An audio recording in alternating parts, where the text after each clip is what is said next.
Let's go to Allie Bradley now. She is live in Arizona ahead of Trump's campaign rally there today in Tempe.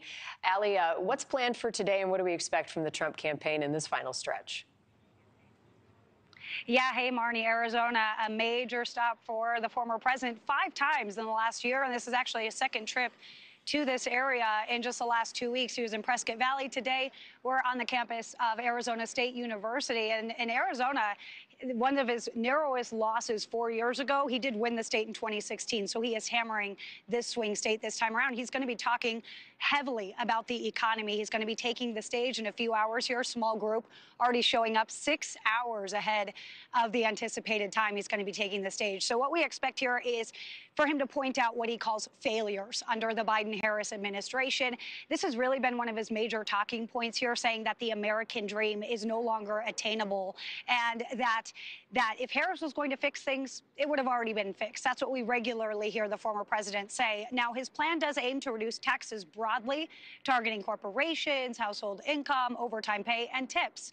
Now, we have heard him repeatedly emphasize his proposal for higher tariffs. We're talking about those extra taxes on goods produced outside of the U.S. He argues that that approach will actually encourage domestic manufacturing and it'll help him accomplish those tax cuts he's talking about. So Trump is likely going to jump on the housing market slump as well as a sign that the economy is broken under Biden, with the home sales down about 3.5% from last year.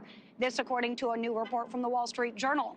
How's he going to do this? Well, we expect him to promise to cut regulations, open up federal land for construction, and he's going to try to link this issue to immigration, claiming that mass deportations will ease demand and also lower costs.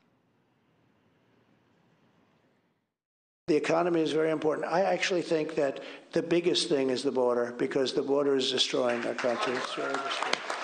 I think the economy is bad, but I think and it's made really bad by the horrible inflation that was caused. The inflation is really the biggest problem.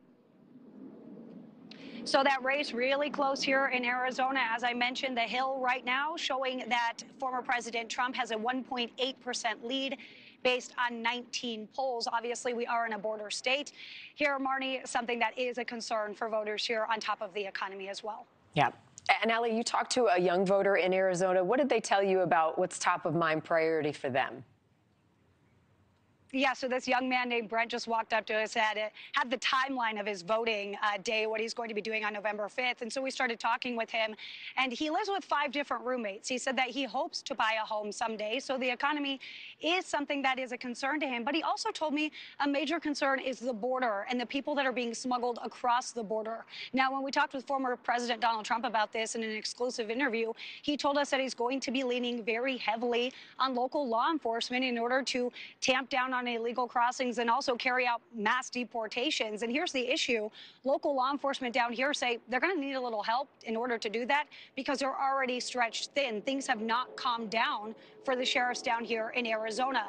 While we have seen a decrease in illegal crossings across the southern border, smuggling incidents have actually increased, basically doubling here in the state of Arizona. So here's what we can tell you here. The U.S. Attorney's Office filed 364 cases against people for smuggling illegal immigrants in Arizona from July through September. That is a 50% increase when you compare that to the first quarter of the year. Cochise County Sheriff Mark Daniels says that they are stretched razor thin right now. It is a Godaway County, Marni. These people that are coming into this county, they are not trying to self-surrender. They're trying to evade. So they get picked up by smuggling drivers. They end up in pursuits, which is dangerous for the community. It's also dangerous for the migrants involved. The sheriff telling me here just late last night that they actually have a deputy who's recovering from an injury who got hurt in a smuggling pursuit. And they also have some vehicles that need some damage repair because every day this is happening, Marni. The sheriff telling me it gets old. Marni? Yeah, certainly. All right, Allie, thank you. Thank you for watching. Go to newsnationnow.com to find NewsNation on your television provider. And don't forget to click the red subscribe button below to get more of NewsNation's fact-driven, unbiased coverage.